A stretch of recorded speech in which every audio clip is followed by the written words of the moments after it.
சிந்தரெல்லா. சிந்தரெல்லா தனது அத்தையும் 2 அக்காக்களையும் உடன் ஒரு பெரிய அழகான வீட்டில் வாழ்ந்தாள். வீடு ஒளி வீசினாலும் அவளின் நாட்கள் வேலைகளாலும் நெடிய நிமிடங்களாலும் நிறைந்திருந்தது. விடியற் காலையிலிருந்து இரவு வரை அவள் தரையை துடைத்தாள், சமையல் செய்தாள், துணி தைத்தாள். அதற்கெல்லாம் நடுவிலும் அவளின் இனிய புன்னகை வீட்டை நெகிழ்ச்சியால் நிறைத்தது. அத்தி அவளை புகைமூட்டம் நிறைந்த மேல்மாடியில் அடுப்பு அருகே தூங்கச் செய்தாள். சாம்பல் அவளின் உடையை மாசுபடுத்த அக்காக்கள் அவளை சாம்பல் பெண் என கிண்டலிட்டனர். ஒவ்வொரு நாளும் அவள் சோர்ந்த கைகளால் சமைத்து சுத்தம் செய்து தைத்து கொண்டிருந்தாள்.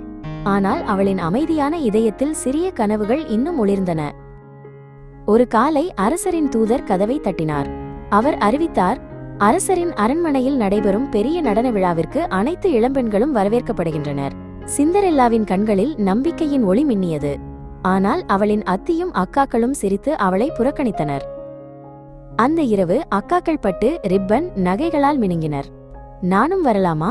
சிந்தரெல்லா மெதுவாக கேட்டாள். அத்தி கொடூரமாக சிரித்தாள் மற்றும் அவளின் பழைய உடையை கிழித்தெறிந்தாள்.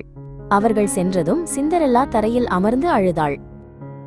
அவளின் கண்ணீர் துளிகள் விழ அரை மென்மையான ஒளியில் பிரகாசித்தது. ஒரு கருணையுள்ள தேவதை தோன்றினாள் மற்றும் சொன்னாள், அழாதே என் இனிய குழந்தே. அவள் தன் மந்திரச் சட்டையை அசைத்தாள். வெள்ளி நூல்கள் காற்றில் நெய்யப்பட்டன. கிழிந்த துணிகள் பிரகாசமான ஆடையாக மாறின. கண்ணாடி செருப்புகள் நட்சத்திரங்களைப் போல மின்னின. அவள் கண்முன்னே ஒரு பூசணி பெரிதாகி தங்க ரதமாக மாறியது. எலிகள் வலிமையான குதிரைகளாகவும் ஒட்டகச்சிவிங்கி மென்மையான சாரதியாகவும் மாறின. நினைவில் கொள், மந்திரம் நள்ளிரவில் முடியும், தேவதை மெதுவாகச் சொன்னாள். இதயம் துடித்தவாறு சிந்தரெல்லா அரண்மனை ஒளிகளுக்கு துடித்தாள். மொம்விளக்குகள் மற்றும் சிரிப்புகள் நிறைந்த அரங்கில் இசை ஒலித்தது. சிந்தரெல்லா உள்ளே நுழைந்ததும் அனைவரும் அதிசயத்தில் அமைதியாகினர். இளவரசர் கண்களில் ஒளியுடன் வணங்கி அவளின் கையை நீட்டினார். அவர்கள் நேரமே நின்றது போல ஒன்றாக நடனமாடினர். பெரிய கடிகாரம் 12 முறை அடிக்கத் தொடங்கியது.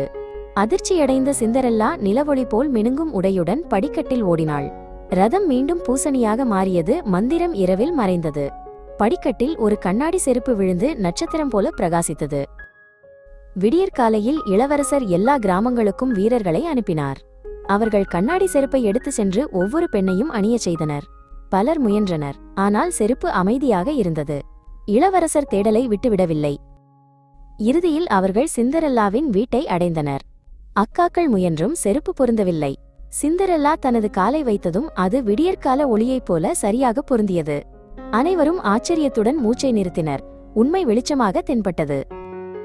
இளவரசர் முழங்காலில் விழுந்து முகத்தில் மகிழ்ச்சி ஒளிர்ந்தது. நீ என்னுடன் அரண்மனைக்கு வருவாயா என்று மெதுவாக கேட்டார். சிந்தரெல்லா கண்களில் நீர்மிளிர மெதுவாக தலையசைத்தாள். அவளின் நீண்ட துயரத்தின் முடிச்சு மெதுவாக அவிழ்ந்தது.